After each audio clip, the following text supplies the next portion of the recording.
Si Wamit Yongson at si Jeron Teng ang malamang ng bitawan ng San Miguel Beer ayon dito sa mga balitang lumalabas. At posible raw na baka ito i-trade dito sa Meralco Balls. Kapalit naman itong si Raymond Almasan, Jason Brickman. Yan daw yung pinag-aaralang mabuti ng San Miguel. Kung hindi naman daw pakakaw na si Brickman, baka si CJ Cancino ang kunin nila. Kung sa bagay, ito si Cancino at ito si Almasan, malaking matutulong niya sa San Miguel, no? Ayon doon sa mga reports, kung sakaling hindi raw pumayag ang Meralco doon sa Wamit Yongson at Jeron Teng, baka si JM Calma at si Wamit Yongson ang ibigay nila, kapalit ni Almasan at ni CJ Cancino. Yan daw yung nakita natin na magiging okay na okay para dito sa SMB. Dahil itong si CJ Cancino, yan yung point guard talaga na maaasahan ng San Miguel. Hindi lang scorer at mahusay ding defender. At syempre, si Raymond Almasan bilang isang veteranong big man, alam na niya ang gagawin dito sa San Miguel. Kaya magiging mas okay ang laro ng San Miguel kapag nakuha nila ang nabanggit na players. Itong si CJ Cancino, naging breakout season niya talaga to. Ang laki ng in-improve ng kanyang games kumpara nung last season. Kaya na nga hindi natin magtataka kung sa ngayon itong si CJ Cancino, maagang candidate yan for most improved player. At isa pa, nakita rin natin na itong si Raymond Almasan, iyan yung 6'8 big man na talagang pwedeng gamitin ng San Miguel kapag nagpapahinga sa bench si Junmar Fajardo. Kaya sa tingin ko talaga itong si Coach Leo Austria, tama yung ginagawa niya na pagkuha sa mga nasabing players. Dahil ito talaga yung malaki maibibigay na tulong dito sa roster ng San Miguel. Lalo ngayon at naghahanap sila ng mga big man na nakita natin si Junmar meron na mainiinda, no? Kaya kinakailangan nilang kumuha ng iba pang players na makakaalalay dito. At yan ang dahilan kung ba't nga itong si Raymond Almasan ay gusto nilang kunin.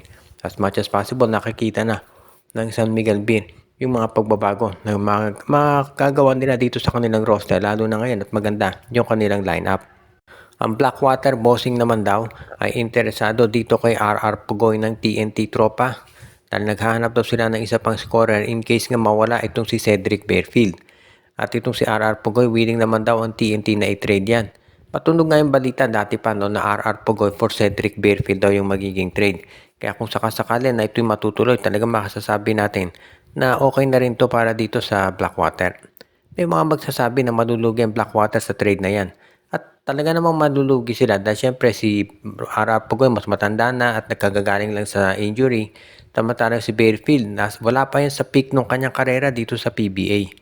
Yun nga lang, itong kontrata ni Bearfield mag-expire na pagkatapos ng Governor's Cup. At ito yung magiging unrestricted free agent. Kasi nilagay yan doon sa option doon sa contract ni Bearfield. So, walang magagawa itong Meralco, itong Blackwater kung umalis si Bearfield na lamang. So, kaysa naman umalis si Bearfield at wala silang makuhang kapalit, edi ang gawin na lang nila ay i-trade na lang itong si Bearfield sa Blackwater sa TNT Tropa para makuha si RR Pugoy. Kasi, either ang mangyayari, aalis si Bearfield nang walang kapalit, or i-trade na nila si Bearfield, meron silang makukuhang kapalit si RR Pugoy. Siyempre, ang pipiliin mo na yung meron kang kapalit kahit na sabihin natin na mas mataas pa value ni Bearfield. Kaya iyan yung sitwasyon ngayon ng Blackwater Bossing. Kung sa bagay, hindi naman tayo magtataka kung matrade na to si RR Pugoy. Dahil kung hindi pa mag-champion ng TNT ngayon, ng si Bol yung kanilang import, baka nga kinakailangan talaga nila na gumawa na ng malaking changes dito sa kanilang roster. At yan naman daw talaga ang pinag-iisipan ni Coach Chot Reyes. Of course, ngayon happy sila dito sa nilalaro ng TNT. Pero kung magkakaroon ng major upset at hindi sila mag-champion sa Commissioner's Cup, kinakailangan na talaga siguro na gumawa sila ng ibang hakbang dito. At yan na nga talaga yung pagkuha dito kay Cedric Bearfield para maging bagong point guard ng TNT Tropa.